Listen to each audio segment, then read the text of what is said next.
முதல் முறையாக என்ன அப்படின்னு பார்த்துட்டிங்கன்னா, இந்த மக நட்சத்திரம், சிம்ம ராசியில் வரக்கூடிய மக நட்சத்திரம்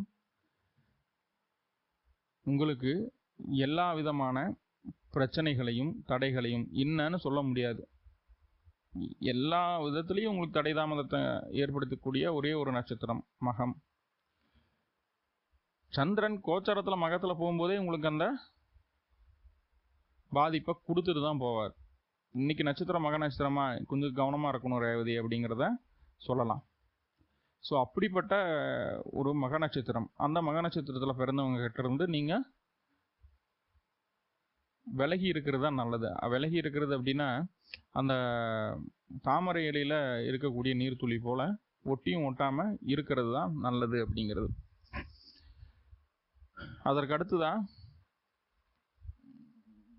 உத்திராட நட்சத்திரம். சூரிய பகவான்